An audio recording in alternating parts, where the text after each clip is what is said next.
Welcome back to part two. Yeah, man. So let's go ahead and get to it. I ain't even gonna hold us.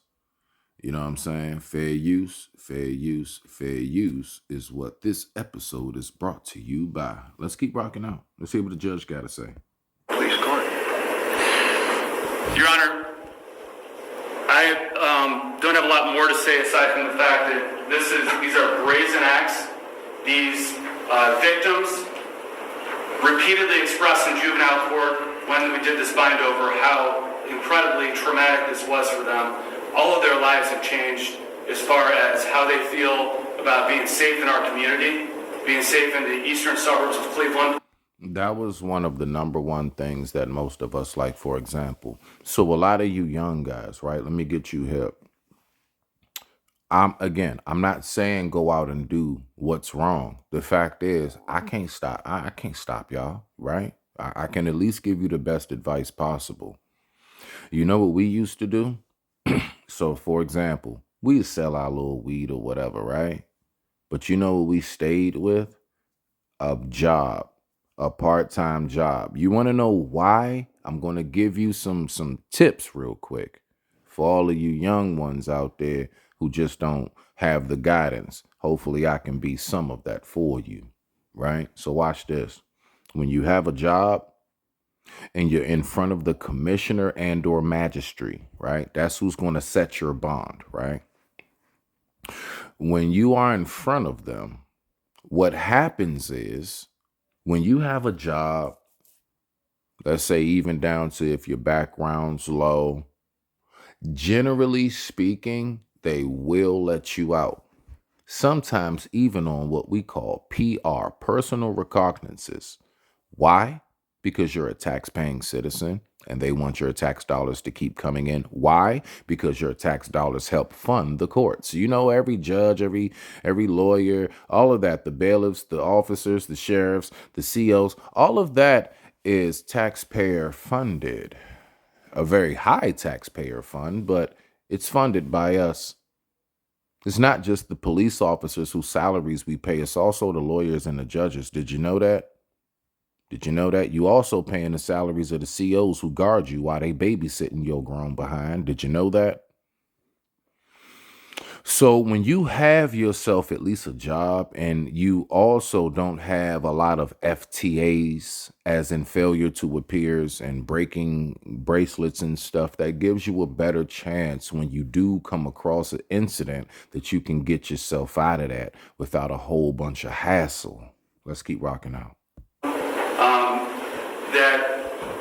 None of them wanted to come today because of the fear that they had, and also the fact that this has obviously been a long, difficult process for them trying to deal with. And always take note, whenever they speak about people being scared and fearing for their life, that is to make you what they call a threat to society. When you are a threat to society, it's less likely you're getting out. Let's keep rocking out. And trying to get these cases resolved. Your Honor, we would ask that you fashion a sentence that protects the public from this individual's crime. He has shown an utter disregard for law enforcement, for citizens of our community. He is a danger to the public, and we would ask that you fashion a sentence that is appropriate based on that, and that you consider everything that I've said today. Oh, he's going to. John, I appreciate it. So there are no victims here today that wish to speak. They did not, Your Honor. We have been in touch with all of the victims, actually, over and over again. They've all been very... Do you see his face? Do you see his face? I'm telling you, whenever you are a threat to society, that is the worst type of position to be in when wanting to get any form of bond, personal recognizance, or any kind of leniency. Let's keep rocking out. Look at the judge's face now. Cooperative in the process, and it has been difficult for them because they do, obviously, throughout the last 2+ years, they wanted to put this behind them and have not been able to until now, and they're actually happy that we were able to get this case resolved. All right, thank you very much. I appreciate your excellent presentation. This judge is giving me Clint Eastwood vibes. Mr. Shaughnessy, on behalf of your client, would you like to say anything, sir? Thank you, Your Honor, for pleasing the court. I know that you're well aware of the facts and circumstances and background, not only of this case.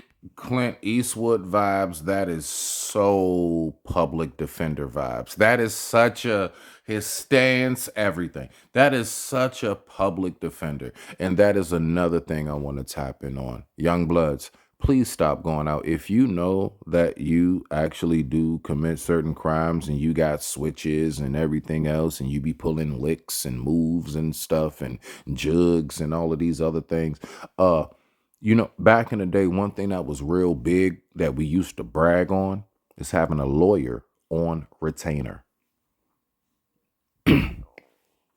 I have no clue as to how you guys do the crimes that you do and then go in front of a judge with the public defender. You went and did all of that. So all of that you was doing, taking them pictures and everything, you didn't get your pockets right. You didn't say to yourself, it's a chance I'm going to get caught for this. I'm going to need to make sure, like, say to yourself, while I'm out, let me get everything in order as best as I can, because I might have to step away for a minute. I might have to go sit down. Do you all ever say that to yourself? Have a lawyer on retainer. I can see it right now. Just as much as my man Lockdown 23 and 1 said, Judge is giving me Clint Eastwood vibes. Oh yeah, that right there. Oh yeah, you see old Gordo here? Yep, old Gordon here. That's a PD. Yes, and I don't mean private detective. I mean public defender. Let's keep rocking out. Eastwood of this young man. We've had several conversations with the court and extensive conversations at the time of the plea. Your Honor, you're aware that he was a juvenile when he committed these acts. That is not an excuse. He offers no excuse for his behavior other than he... Hold on, man. How long has this guy been going through trial for? 20 years? He looks damn near 30, but he committed the crimes when he was a juvie?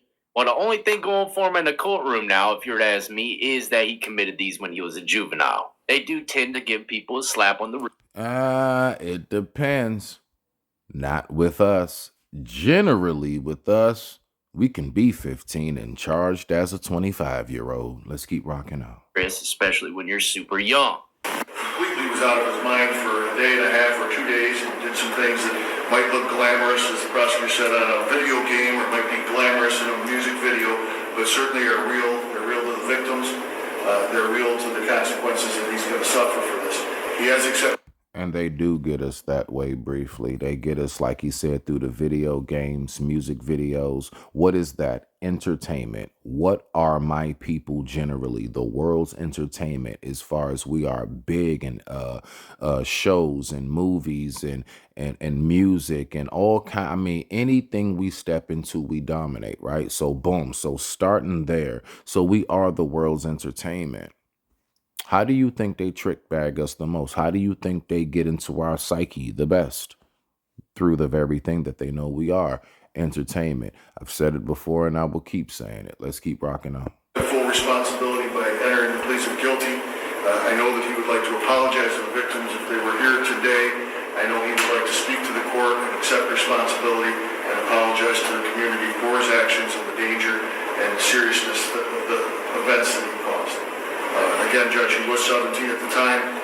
He had a lot going for him. He is a high school graduate.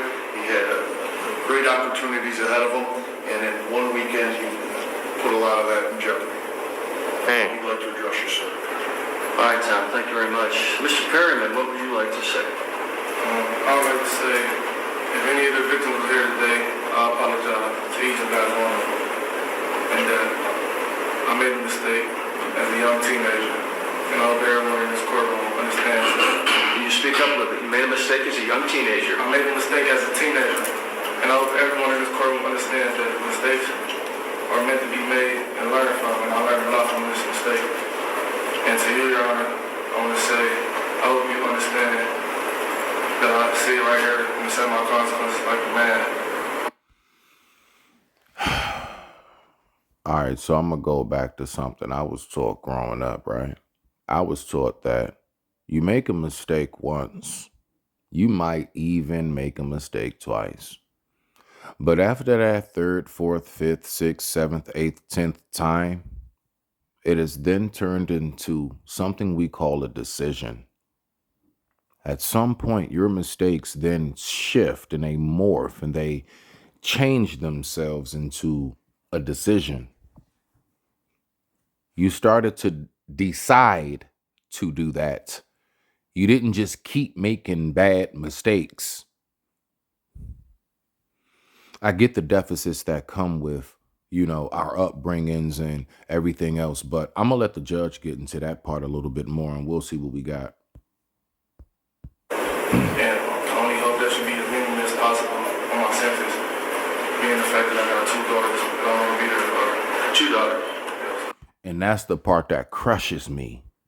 While you were taking those pictures on top of the hood of that stolen car, while you were in that car smoking and chilling, while you were committing 6 robberies what was that? 4 robberies in the span of 6 hours. Were your children in thought? Were your children in thought? Were they? That kills me when people get in these positions and still, even then, you try to use your children as a shield. No, take that, eat that, man. Because you were not thinking about your children when you were out there doing what you were doing. It's just, it is what it is. You didn't sit on top of the hood of that car in front of the Sunoco and say, this is for my babies. Stop playing with me. You said this is for the gram. Ever been married? No. How many different women? How old are your children? One is about to be 5 May 5th, and one just turned 1 January 7th. So you started having children and you were age 14? Yes. Right. And your other child is how old? She's 1. What? Now, is that his fault, or is that the lack of parental guidance that he had his first kid at 14? I don't know. Let's keep going. So you brought children into the world by 2 different women at age 14 and 18. Yes. Not employed. Having a bunch of these criminal problems. Correct? Yes. Why would you bring kids into the world at this point? Mistake I made. No, just carelessness, right? And you said something like mistakes are going to be made. Now, I don't accept that. That's a cop-out. Who taught you that? Now, my parents taught me you didn't make these kind of mistakes. My parents taught me that you live a life where you're responsible every day. I want you to explain to the media, to the public, to all of us who live in this civilized society that's not so civilized sometimes, how you could even begin to contemplate involving yourself in this kind of activity. Hanging around the wrong crowd. You are the wrong crowd. You've had a serious juvenile record. A sexual battery at age 14, if I'm not mistaken, gentlemen. What? And you had a robbery in juvenile court. You were incarcerated at ODYS. Smoke 'em. Correct? Yes.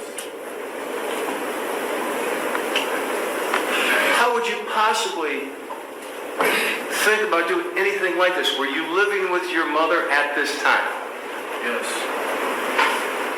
And who was in that household? He said again. Who was in the household? Who lived with you and your mother? It was me, my mother, and my brother and sister. Okay. How many brothers and sisters?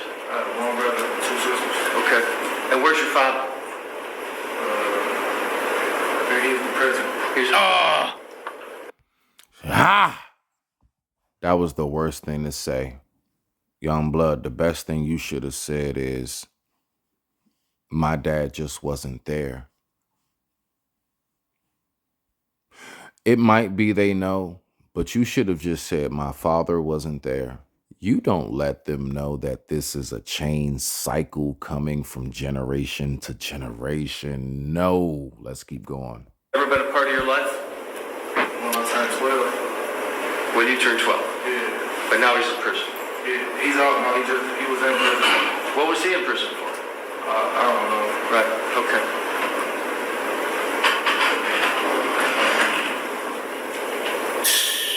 So the court sees this all the time. And what we have now is a generation This judge dish ragging. of fatherless young defendants who got a hell of a chip on their shoulder. And they've got access to violent video games and more computers than the Apollo astronauts had when they landed on the moon. And the sky's the limit, baby. Oh, Just like a video game. this judge is legendary, man. He said kids nowadays got more computers than an Apollo landing. So, but there's also a sense of hopelessness in what you've done. You understand that, of course, right? Have you thought about that? How do you explain? Absolutely. I see it all the time as well. There's no way you're doing all of these things that you're doing and you really see a bright future. See, why you think these young guys who night whatever, they'll call somebody, look, they think 30 is old. You want to know why? I say it all the time because their vision of life is so small, so minute and short. They can't even see themselves getting to the point where they gain a little weight and start to bald. They can't even see themselves getting to the point where they're now a grandparent.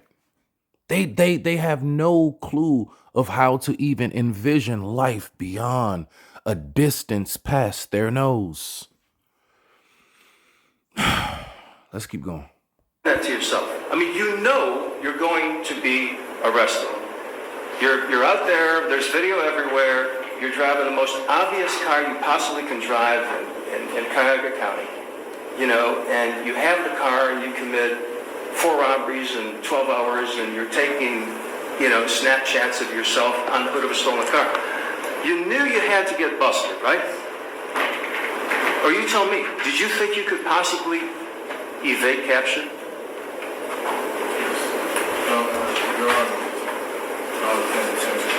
No, excuse me. What are you saying? You weren't paying attention to time? I understood the consequences. You did or you did not? I did. Well, why couldn't you? You've been in the system on numerous occasions.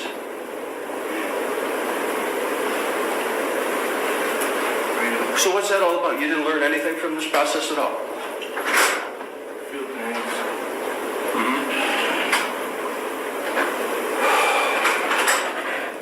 Just give it And to him, then, Your you know, Honor. As if this kind of conduct and behavior in our community isn't frustrating enough and disturbing enough, right? I can be honest with you, Judge, on this part right here. As somebody who used to be in the orange and now somebody who was looking from a media perspective, what's frustrating is how, I ain't gonna lie, I could only wish that I was able to get out as many times as these guys are getting out now. And these guys are getting out for heinous crimes. Man, I used to sit for months at a time for like driving on suspendeds and stuff, man. Like, bruh, listen. I used to have to sit for dumb stuff, man. And it was all because of like FTAs and stuff. Like sometimes they didn't want to give me a bond for small stuff, bro, because, you know, little, like I messed up before coming to court. Like, you know, I just would forget or something, you know? And it's like, I would love to see actually if we were able to really set a message, you know, to keep letting people out. And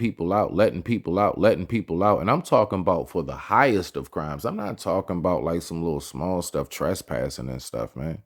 I'm not talking about for jaywalking, pissing in public or something, depending on where you are with that one, because that could be very nasty. But yes, I don't know, but let's keep rocking out. We had your mother in the courtroom last week, and she's blaming the system all over again. Just like she blamed the system when they bound you over from juvenile court. Would any responsible parent do that?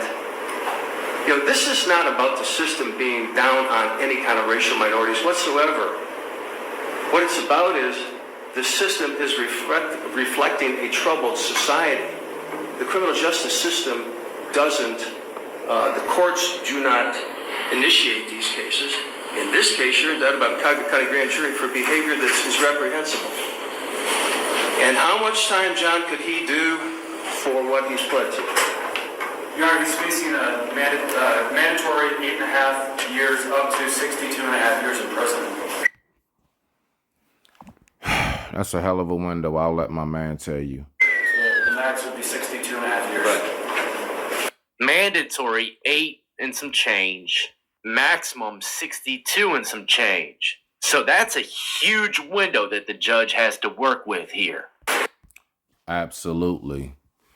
That means that the judge it can just be like 30, 40, anything between 8 and 60 you can get. Now, for those who don't know, the young man wound up getting roughly about 10. 9 times out of 10, he's only going to do about maybe 7 to 8 of that because it is violent. So that's usually 80% as opposed to 65% nonviolent for those who aren't hip.